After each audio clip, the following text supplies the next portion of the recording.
야훼 하나님께 감사하라. 이와 같은 제목으로 말씀의 은혜를 나누겠습니다. 우리가 지난 한 해를 돌아보면서 하나님께 진정으로 감사해야 될 내용은 무엇이겠습니까? 한 해뿐만 아니라 평생을 두면서 우리 인생을 뒤돌아볼 때 우리가 하나님께 감사해야 될 내용은 무엇입니까? 오늘 이 말씀은 그것을 우리에게 잘 보여주고 있습니다. 이 시간 네 가지를 같이 살펴볼 때 우리 인생이 이것을 잊지 말고 평생 하나님 앞에 이 네 가지 감사를 드리는 우리 모든 분들이 되시기를 바라겠습니다. 첫 번째, 우리는 무엇보다도 하나님의 좋으심에 감사해야 됩니다. 한번 따라해 주시기 바랍니다. 하나님의 좋으심에 감사하자. 여러분, 많이 벌고 수확을 많이 했다고 해서 감사가 저절로 나오는 것이 아닙니다. 고마움을 알아야 됩니다. 하나님이 얼마나 좋으신 분인지 그 고마움을 알아야지 감사하게 됩니다. 회사에서 두 직원이 일을 합니다. 한 직원은 자기를 진짜 불러서 일을 시켜주신 이 주인이 너무나 감사했습니다. 그래서 일을 하면서도 늘 주인이 고맙다, 감사하다 그런 마음과 생각을 하면서 그런 말을 하면서 일을 합니다. 다른 한 사람은 그렇지 않습니다. 늘 불평을 하면서 일을 합니다. 왜 봉급을 이것밖에 주지 않느냐? 내가 여기 아니면 일할 곳이 없는 줄로 아느냐? 그렇게 불평을 하면서 일을 합니다. 주인에 대한 감사는 내 주인에 대한 감사하는 그 마음이 있느냐 없느냐에 따라 가지고 여러분 일을 하는 태도가 다릅니다. 하나님에 대한 우리 인생이 그와 같습니다. 하나님에 대한 감사가 있는 자와 없는 자는 그 삶이 다릅니다. 하나님에 대한 감사가 있는 자는 늘 긍정적입니다. 모든 것을 감사로 받아들입니다. 그렇지만은 하나님에 대한 감사가 없는 자는 모든 것이 부정적입니다. 그리고 그 인생이 우울합니다. 감사가 어디에서 나옵니까? 감사는 상대방의 고마움을 아는 데서 나옵니다. 시편 기자는 시편의 여러 곳에서 야훼께 감사하라. 그는 선하심에 인자하심이 영원함이로다 라고 노래하고 있습니다. 하나님이 좋으신 분이기 때문에 마땅히 이렇게 감사하라고 우리에게 권유하고 있습니다. 하나님께 감사해야 될 가장 으뜸가는 이유가 무엇입니까? 하나님은 선하시고 인자하심이 영원하다가 말씀을 했습니다. 하나님은 자비롭습니다. 선하시고 인자는 마음이 후하다는 말입니다. 여러분, 하나님이 정의의 잣대를 가지고 우리를 보면 어떻겠습니까? 이 가운데 정의의 잣대를 가지고 하나님이 우리를 재시면 하나님 앞에 설 수 있는 자가 아무도 없을 것입니다. 하루에 100번도 우리는 더 지옥을 가야 될지도 모릅니다. 하나님이 성실하게 해를 주시고 바람을 주시고 사시사철의 변화를 주셨기 때문에 우리는 씨를 뿌릴 수 있고 거둘 수가 있고, 그리고 또 주님 앞에 열매도 거두게 된 것입니다. 우리가 씨를 뿌릴 때 하나님이 낮잠을 주무시고 계시면 어떻게 열매를 거두고 계십니까? 우리는 잘지라도 하나님은 졸지도 않고 주무시지도 않고 우리를 돌봐 주십니다. 그래서 우리는 이렇게 풍성한 수확을 얻어 하나님 앞에 감사 예배를 드리는 것입니다. 하나님은 우리 인생에 필요한 것이 무엇인지 미리 다 알고 계십니다. 그리고 때를 따라 우리에게 그것을 공급하여 주십니다. 하나님의 선하심은 우리 머리로 아는 것이 아닙니다. 이게 성경 지식을 우리에게 보여주는 것이 아닙니다. 감사가 어디에서 나옵니까? 감사는 하나님의 좋으심을 알고 깨닫는 데에서 나옵니다. 여러분, 부모가 날 낳아주었다고 다 부모에게 감사합니까? 부모에게 감사하는 자식이 있고 그렇지 못한 자녀도 있습니다. 여러분, 자식이 부모에 대해서 감사하는 것, 그것은 고마움을 알고 깨달아야 됩니다. 부모가 나를 낳아줬기 때문에 다 효도합니까? 여러분, 그렇지 않은 걸 여러분이 다 겪어서 아실 것입니다. 부모가 온갖 희생을 다해 나를 길러준 고마움을 알지 못하면 부모에게 얘기합니다. 엄마가 나에게 해준 것이 무엇이 있어? 부모가 나에게 해준 것이 무엇이 있어? 그런 얘기를 합니다. 여러분, 감사가 어디에서 나옵니까? 감사는 고마움을 아는 데에서 나옵니다. 저와 여러분을 부르신 하나님은 여기 있는 것처럼 참으로 좋으신 하나님입니다. 다윗은 하나님의 좋으심을 그 인생 가운데 너무나 생생하고 절실하게 체험을 했습니다. 하나님의 선하심과 하나님의 인자하심은 우리 부모에게 비할 바가 아닙니다. 하나님의 선하심과 인자하심은 영원하다고 했습니다. 이 좋으신 하나님을 여러분 평생 감사하며 사는 모든 분들이 되시기를 주님의 이름으로 축원합니다. 두 번째, 우리는 구원의 은혜에 감사해야 합니다. 한번 따라 하시기 바랍니다. 구원의 은혜에 감사하자. 하나님을 알지 못할 때까지 우리는 마귀에게 속고 살았습니다. 마귀가 끄는 대로 끌려갔습니다. 그리로 가면 지옥으로 떨어진다는 것을 알면서도 몰랐죠. 지옥으로 떨어진다는 것도 모르고 그 길이 좋은 길인 줄 알고 그리로 따라갔습니다. 마귀에게 붙잡히면 아무리 많이 배우고 똑똑하다고 해도 다 넘어갑니다. 여러분, 예수님을 믿고 성령의 도우심을 받지 못하면 우리는 옳고 그른 것을 올바로 분별하지 못합니다. 세상의 학문을 많이 배웠다고 알 수가 있습니까?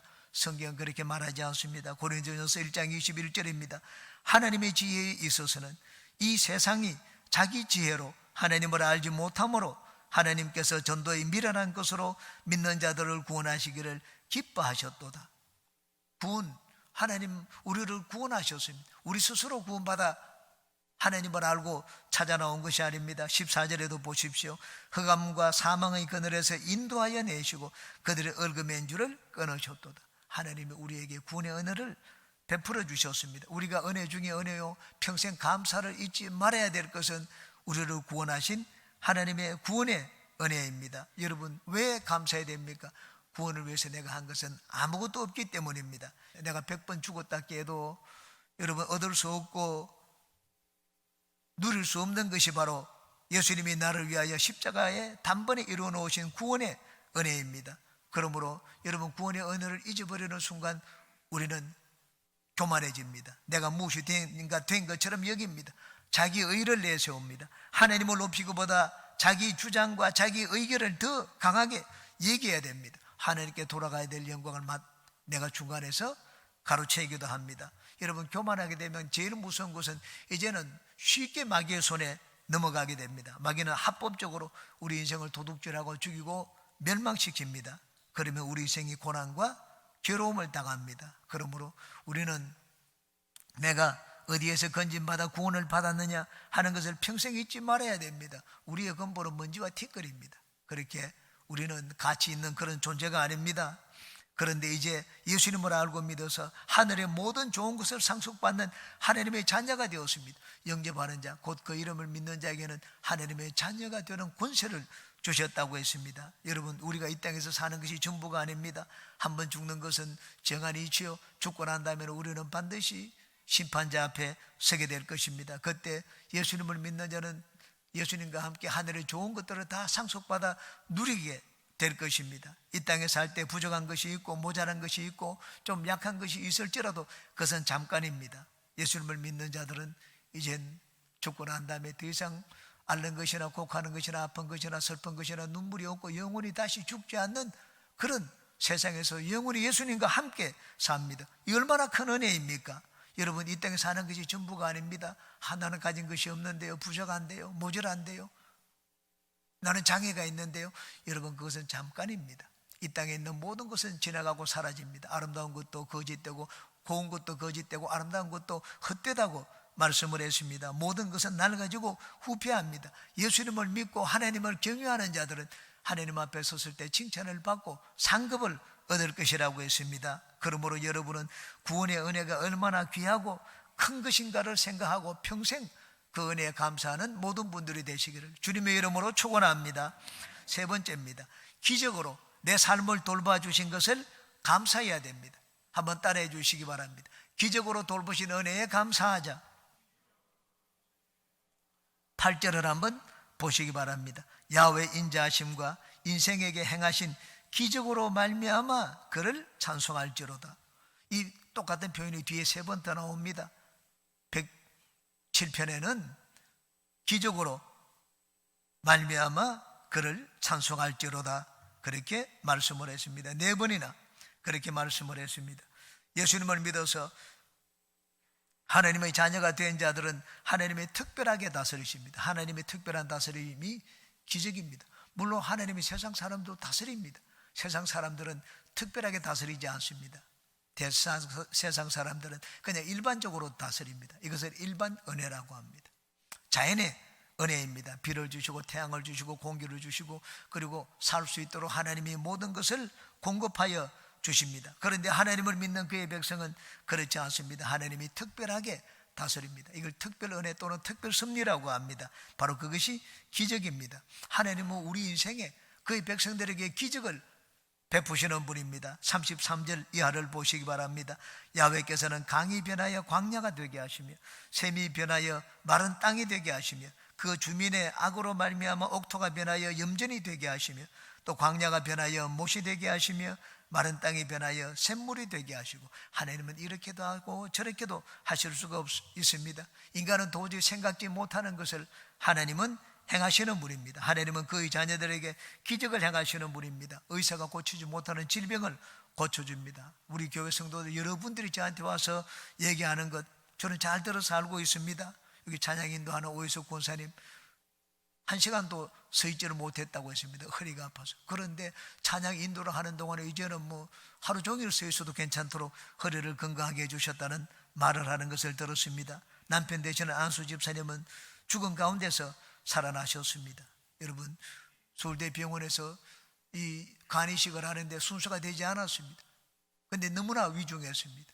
다른 사람 다 제치고 간이식을 받을 수 있기 때문에 살아나게 되었습니다. 어떤 분은 턱뼈가 부러져 가지고 임플란트를 못하고 있었습니다. 그런데 하나님이 뼈를 붙게 해주셔서 바로 임플란트를 할 수 있었다는 말을 하는 것을 들었습니다. 여러분, 병 고침만 기적이 아닙니다. 삶에 도저히 일어날 수 없고 생길 수 없는 일들이 일어나는 것, 바로 그것도 기적입니다. 요셉의 경우를 보십시오. 요셉이 감옥에 죄수해서 일순간에 한 나라의 총리가 된 것, 있을 수 있는 일입니까? 그것도 그 나라 국적을 가진 자도 아닙니다. 영주권자도 아닙니다. 여러분, 이 중국의 조선족이 우리나라 와가지고 하루아침에 총리가 되었다고 생각을 해보십시오. 상상할 수 없는 일입니다. 이 투표권이 있는 것도 아니고 피선거권이 있는 것도 아닙니다. 공무원이 될 수가 없습니다. 그 나라 국적을 가지지 않으면. 그런데 요셉은 감옥에서 죄수의 신분에서 이방인에서 순식간에 애굽의 총리가 되었습니다. 어떤 분은 저한테 와서 이런 얘기를 하는 걸 들었습니다. 언제까지 아파트가 처분이 되면 교회 나오겠다고 했는데 진짜 신기하게 하나님이 그 날짜까지 아파트가 처분이 되게 해주셨습니다. 바로 그 주에 우리 교회 나오게 되었습니다. 하나님의 인도를 받았습니다. 꿈에 하나님께서 사업에 대한 지시를 해주는 것을 보았습니다. 하라는 대로 했더니 소름이 끼칠 정도로 하나님께서 모든 길을 다 예비해 놓으시더라는 이야기를 들었습니다. 여러분, 사람이 변화되는 것도 기적입니다. 여러분, 우리 교회 변화된 분들의 모습을 여러분 많이 보실 것입니다. 생각이 변화되고 삶의 방식이 변화됩니다. 남을 위해서 내 시간을 내준 적도 없고 돈을 1원도 써본 적이 없는 분이 있습니다. 그런데 예수님을 믿고 난 다음에 교회 헌금을 하고 주변에 성도들을 위하여 음식도 그냥 섬기고 하는 것을 보았습니다. 놀라운 인격의 변화입니다. 여러분, 가장 환영받을 만한 기적입니다. 우리가 하나님의 기적을 체험하기 위해서는 기도해야 됩니다. 부르짖어야 됩니다. 여기 4번이나 하나님은 우리 인생에게 기적을 베푸시는 분이라고 했는데 바로 그 앞절에 전부 부르짖어 기도한다는 내용이 기록되어 있습니다. 6절을 보십시오. 이에 그들이 근심 중에 야훼께 부르짖음에 그들의 고통에서 건지시고 8절에 보니 인생에게 기적을 베풀었다고 했습니다. 13절도 보십시오. 이에 그들이 그 환난 중에 야훼께 부르짖음에 그들의 고통에서 구원하시되, 그 다음 15절에서 기적을 베푸셨다고 했습니다. 19절에 보십시오. 이에 그들이 그들의 고통 때문에 야훼께 부르짖음에 그가 그들의 고통에서 그들을 구원하시되, 21절에서 기적을 행하여 그들을 구원하여 주셨다고 기록을 하고 있습니다. 28절입니다. 이에 그들이 그들의 고통 때문에 야훼께 부르짖음에 그가 그들의 고통에서 그들을 인도하여 내시고, 31절에 인생에게 기적을 베풀어 주셨다고 기록을 하고 있습니다. 4번이나 인생에게 행하신 기적으로 말미암아 야훼 하나님을 찬송하라고 했는데 그 기적이 어디서 나왔습니까? 야훼 하나님, 고통과 근심 가운데 야훼 하나님께 부르짖으니 하나님이 그런 기적을 행하여 주셨다는 말입니다. 그러므로 우리가 하나님의 기적을 체험하기 위해서는 간절히 기도해야 됩니다. 포기하지 말고 인내하고 끝까지 기도해야 됩니다. 저는 제 인생 가운데 하나님의 기적을 많이 체험했습니다. 기도할 때 오늘 금방 한 기도 몇 분 뒤에 들어준 기도, 물론 그런 기도도 있습니다. 그러나 그런 기도는 그렇게 많지가 않습니다. 제가 기도한 많은 내용들은 제 힘으로 할 수 없기 때문에 기도한 내용들이었습니다. 그런데 참 기도를 시작을 할 때는 진짜 어림도 없는 일이었지만은, 그러나 몇 년이 지나고 난 다음에 그 하나님이 기도를 들어주시는 것을 저는 많이 체험을 했습니다. 여러분, 세상에도 대기만성이란 말이 있지 않습니까? 큰 물건을 만드는 데는 시간이 많이 걸립니다. 여러분이 생각하기에 이거는 도저히 진짜 이루어질 것 같지 않은 것, 너무 내 꿈과 현실의 차이가 큰 것, 그런 것들은 기도하는데 이루어지는데 시간이 많이 걸립니다. 그러므로 하나님의 기적을 믿는다면 기도하고 인내하며 기다려야 됩니다. 여러분, 요즘 젊은 청년들이 교회 나오는 것 보기가 쉽지 않습니다. 그런데 우리가 보는 것처럼 여기 김여은 자매는 열심히 봉사를 합니다. 예배 나오는 것만 해도 대견스러운데 봉사를 합니다. 시간이 남아 돌아서 그런 것이 아닙니다. 어저께 어머니 권사님과 얘기를 들었습니다. 얼마나 바쁜지 저보다 더 바쁜 것을 봤습니다. 그런데 어떻게 하나님께 헌신적으로 섬깁니까? 아버지가 장로고 어머니가 권사이기 때문입니까? 그렇지 않습니다. 기적을 체험해 보았고 은혜를 체험했기 때문입니다. 프랑스에서 유학을 할 때 극한 스트레스로 인하여 귀가 들리지 않았습니다. 여러분, 오보에 연주를 하는데 음악가가 귀가 들리지 않으니까 절망 중에 절망이었습니다. 잘 때마다 자명종을 틀어놓았습니다. 그러고는 매일 잘 때마다 기도했습니다. 얼마나 간절히 기도했겠습니까? 하나님, 언젠가는 이 아침에 일어날 때 자명종 소리가 들리게 해주시옵소서. 매일 그렇게 기도하고 잠을 잤습니다. 6개월쯤 지난 뒤에 하루는 일어나는데 자명종 소리가 들렸습니다. 여러분, 하루도 빠지지 않고 매일 간절하게 기도했습니다. 하나님이 보시고 들어주셨습니다. 여러분, 기적을 믿는다면 우리는 포기하지 말아야 됩니다. 인내하며 끈질기게 기도해야 됩니다. 여러분, 여러분의 인생을 나중에 한번 뒤돌아볼 때 한 장 한 장 넘기시면서 여러분의 인생을 뒤돌아볼 때 여러분의 인생이 하나님의 기적으로 점철된 인생이 되시기를 주님의 이름으로 축원합니다. 네 번째입니다. 성령의 은혜를 베풀어 주신 것을 감사해야 됩니다. 한번 따라해 주시기 바랍니다. 성령의 은혜에 감사하자. 먹고 마시는 것보다 더 큰 것이 우리 영혼의 은혜입니다. 9절을 한번 보시기 바랍니다. 그가 사모하는 영혼에게 만족을 주시며 줄인 영혼에게 좋은 것으로 채워주시미로다. 하나님은 우리 영혼에 만족을 주고 영혼에 좋은 것으로 채워주시는 분입니다. 예수님은 하나님의 좋으심을 우리에게 가르칠 때 이렇게 말씀을 했습니다. 마태복음 7장입니다. 너희 중에 누가 아들이 떡을 달라 하는데 뱀을 주며 돌을 주며 생선을 달라 하는데 뱀을 줄 사람이 있겠느냐? 너희가 악한 자라도 좋은 것으로 자식에게 줄 줄 알거든 하물며 하늘에 계신 너희 아버지께서 구하는 자에게 좋은 것으로 주시지 않겠느냐? 좋은 것 주시지 않겠느냐고 있습니다. 누가복음에는 이 병행부절이 있습니다. 누가복음 11장에 거기는 이렇게 기록되어 있습니다. 너희 중에 아버지 된 자로서 누가 아들이 생선을 달라 하는데 생선 대신에 뱀을 주며 알을 달라 하는데 증가를 주겠느냐? 너희가 악할지라도 좋은 것을 자식에게 줄 줄 알거든 하물며 너희 하늘 아버지께서 구하는 자에게 성령을 주시지 않겠느냐? 그렇게 말씀을 했습니다. 마태복음에는 좋은 것을 주지 않겠느냐고 했는데 누가복음에는 성령을 주지 않겠느냐고 했습니다. 그러므로 좋은 것은 무엇입니까? 좋은 것은 성령입니다.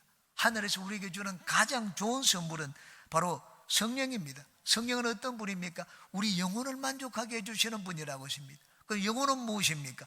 영혼은 우리 인간의 가장 깊은 곳에 있는 것입니다. 세상의 것이 아니라 영의 세계, 영원한 세계를 갈구하고 영원한 존재와 대화를 하는 것이 우리의 영혼입니다. 여러분, 하나님을 알지 못해서 메마른 영혼, 하나님께 은혜를 얻지 못해서 그 굶주린 그런 영혼에게 영의 세계를 알게 해주고 영의 것으로 하나님을 알게 해주셔서 우리에게 만족을 주시는 분이 바로 성령입니다.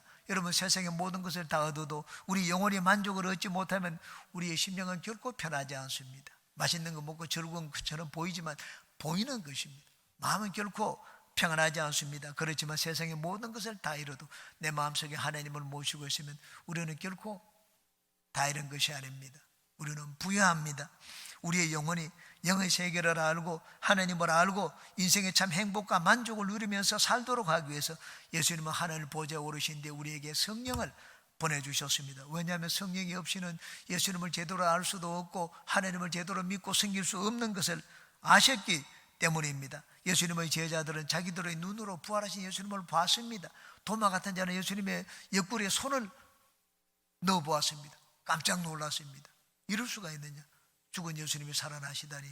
그렇게 놀라고 예수님 앞에 신앙을 고백했습니다. 그렇지만 그것도 잠깐이었습니다. 시간이 지나자 눈에 안 보이니까는 그 부활한 예수님에 대한 그 감격과 확신이 사라졌습니다. 베드로는 무리들 앞에서, 제자들 앞에서, 어떤 가는 수제자잖아요, 얘기했습니다. 나는 고기 잡으러 간다. 옛날로 다시 돌아갔습니다. 예수님이 그 갈릴리 바다에 다시 나타나셔가지고 예루살렘으로 올라가라, 그렇게 말씀을 했습니다. 십자가에 달리신 예수님을 보고 나의 구주여, 그렇게 말한 자가 누가 있습니까? 십자가에 달리신 예수님을 보니 이제는 모든 것이 끝장났다고 생각을 했습니다. 성령의 은혜를 입지 못하면 아무도 예수님을 구주로 받아들일 수가 없습니다. 더군다나 영의 세계를 알 수가 없습니다. 천국도 모르고 지옥도 모릅니다.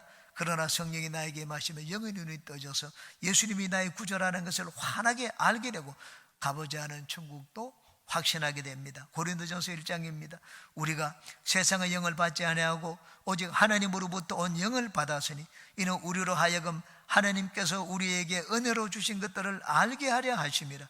우리가 이것을 말하거니와 사람의 지혜가 가르친 말로 아니하고 오직 성령께서 가르치신 것으로 하니 영적인 일은 영적인 것으로 분별하느니라.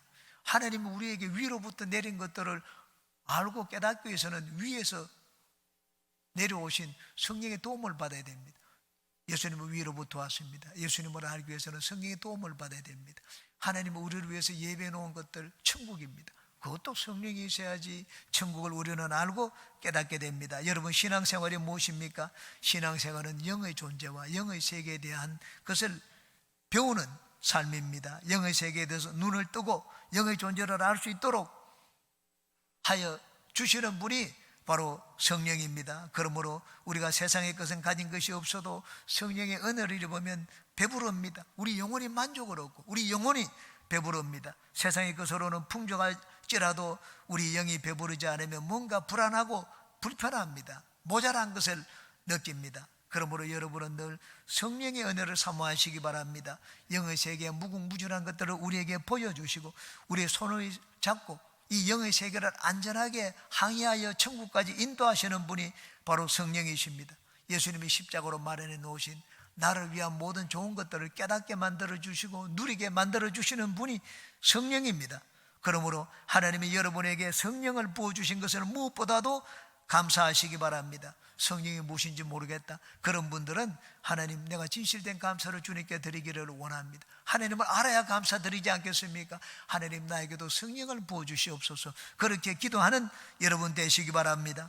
이번 추수감사 주일에는 물질을 이렇게 저렇게 들어서 하나님께 감사하는 것보다 과연 내가 감사해야 될 것이 무엇인가, 그것에 대해서 저는 여러분과 함께 은혜를 나누었습니다. 내가 하나님으로부터 받은 은혜에 얼마나 감사를 드리며 살아왔느냐, 그것을 올바로 깨닫기 위해서는 하나님이 어떤 분이신지 알고 내가 하나님이 나에게 베푸신 은혜가 무엇인지 알아야 됩니다. 하나님의 은혜를 입은 자들은 이렇게 하라고 했습니다. 22절에 보니 감사제를 드리며 노래하여 그가 행하신 일을 선포할지로다. 마음과 뜻을 다하여 하나님께 감사의 제사를 드리며 하나님이 베푸시고 행하신 그 모든 은혜를 세상 가운데 널리 알리고 전파하는 여러분 되시기를 주님의 이름으로 축원합니다.